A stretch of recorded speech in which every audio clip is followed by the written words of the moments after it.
ಮತ್ತು ಗ್ರಾಮ ಸಭೆಗಳಲ್ಲಿ ಈಗ ದಿಲ್ಲಿನಲ್ಲಿ ಅವರು ಯಾವ ಪಂಚಾಯತಿನ ಆಯ್ಕೆ ಮಾಡ್ತಾರೆ ಆ ಪಂಚಾಯತಿಲಿ ಕೆಲಸ ಸಿಗ್ತದೆ. ನಿಮಗೆ ಎಲ್ಲ ಗ್ರಾಮ ಪಂಚಾಯತಿಗಳಲ್ಲೂ ಕೂಡ ಕೆಲಸ ಸಿಕ್ಕಲ್ಲ. ಎಲ್ಲ ಗ್ರಾಮ ಪಂಚಾಯತಿಗಳಲ್ಲೂ ಕೂಡ ಕೆಲಸ ಸಿಕ್ಕಲ್ಲ. ಎಲ್ಲಿ ಅವರು ಏನ್ ಹೇಳ್ತಾರೆ ದಿಲ್ಲಿ ಅವರು ಮಾಡ್ತಕ್ಕಂಥದ್ದು ಒಂದು ವರ್ಷದಲ್ಲಿ 100 ದಿನ ಉದ್ಯೋಗವನ್ನು ಕೊಡಲೇಬೇಕಾಗಿತ್ತು. ಯಾವಾಗ ಕೇಳ್ತಾರೆ, ಯಾವ ಭಾಗದಲ್ಲಿ ಕೇಳ್ತಾರೆ, ಅವ್ರ ಜಮೀನಿನಲ್ಲಿ ಕೇಳ್ತಾರೆ ಅಂತ ಭಾಗದಲ್ಲಿ ಕೆಲಸವನ್ನ ಕೊಡಲೇಬೇಕಾದಂಥದ್ದು. ಇದು ಸಂವಿಧಾನಿಕವಾದಂತಹ ಹಕ್ಕು. ಸಂವಿಧಾನಿಕವಾದಂತಹ ಹಕ್ಕನ್ನ ಕೊಟ್ಟಿತ್ತು ಮನ್ರೇಗಾ ಮೂಲಕ. ಈಗ ಹಕ್ಕು ಇಲ್ಲ. ಆ ಹಕ್ಕನ್ನ ಕಿತ್ಕೊಂಡಿದ್ದಾರೆ. ಅದಕ್ಕೋಸ್ಕರ ಪ್ರತಿಭಟನೆ. ಅದ್ರ ಜೊತೆಗೆ ಈಗ 100ಕ್ಕೆ 100 ವೇಜಸ್ ಅನ್ನ ಕೊಡ್ತಾ ಇದ್ದದ್ದು ಕೇಂದ್ರ ಸರ್ಕಾರ. ಅದನ್ನ ಮನಮೋಹನ್ ಸಿಂಗ್ ಅವರ ಸರ್ಕಾರನೇ ತೀರ್ಮಾನ ಮಾಡಿತ್ತು. 100ಕ್ಕೆ 100 ವೇತನವನ್ನ ಕೊಡ್ತಾ ಇದ್ದದ್ದು 100ಕ್ಕೆ 100 ಅಂದ್ರೆ ₹100 ಖರ್ಚಾದ್ರೆ ₹100 ಅವರೇ ಕೊಡಬೇಕಾಗಿತ್ತು. 1,000 ಖರ್ಚಾದ್ರೆ ಅವರೇ ಕೊಡಬೇಕಾಗಿತ್ತು. 1 ಕೋಟಿ ಖರ್ಚಾದ್ರೆ ಅವರೇ ಕೊಡಬೇಕಾಗಿತ್ತು. ಕನಿಷ್ಠ ಒಂದು ಪಂಚಾಯಿತಿಗೆ ₹1 ಕೋಟಿ ಸಿಗ್ತಾ ಇತ್ತು. ಒಂದು ಪಂಚಾಯಿತಿಗೆ ₹1 ಕೋಟಿ ಸಿಗ್ತಾ ಇತ್ತು. ಇದು ಇವತ್ತು ಇಲ್ಲ.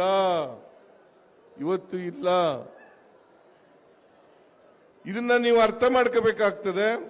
ಆದ್ರಿಂದ ರಾಜ್ಯ ಸರ್ಕಾರ ಇವತ್ತು ಇವರು ಮಾಡಿರ್ತಕ್ಕಂಥ ಹೊಸ ಕಾಯ್ದೆ ಪ್ರಕಾರ ವಿಬಿಜಿ ರಾಮ್ಜಿ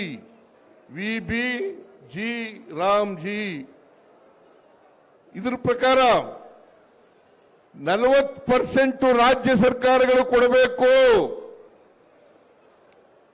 ಕೇಂದ್ರ ಬರೀ 60% ಮಾತ್ರ ಕೊಡ್ತಾರೆ ವೇಜಸ್. ಇದು ಈಗಾಗಲೇ ಅನೇಕ ರಾಜ್ಯಗಳು ಕೇಂದ್ರ ಸರ್ಕಾರದ ನೀತಿಯಿಂದಾಗಿ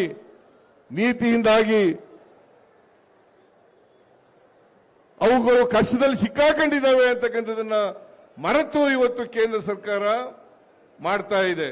ಆದ್ರಿಂದ ಇದನ್ನ ಪ್ರತಿಭಟಿಸಬೇಕು ಅನ್ನತಕ್ಕಂಥದ್ದು ನಮ್ಮ ಸರ್ಕಾರ ಮತ್ತು ಪಕ್ಷ ಮತ್ತೆ ಕೇಂದ್ರ ಇಡೀ ದೇಶದಲ್ಲಿ ಇದನ್ನ ಪ್ರತಿಭಟಿಸಬೇಕು. ಎಲ್ಲಿವರೆಗೆ ಪ್ರತಿಭಟಿಸಬೇಕು ಅಂತಂದ್ರೆ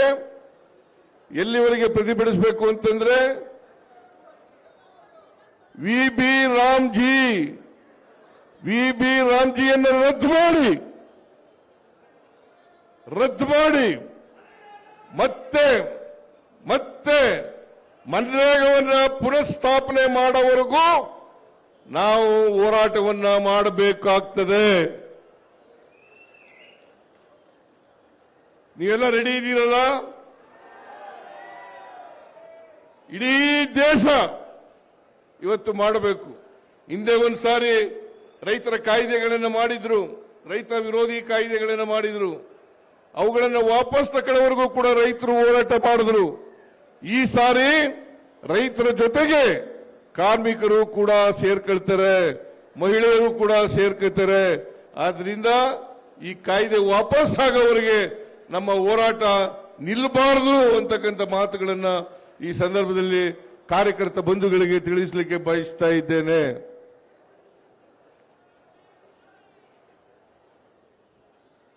ಈಗಿನ ವಿಬಿಜಿ ರಾಮ್ಜಿ ಅದರ ಪ್ರಕಾರ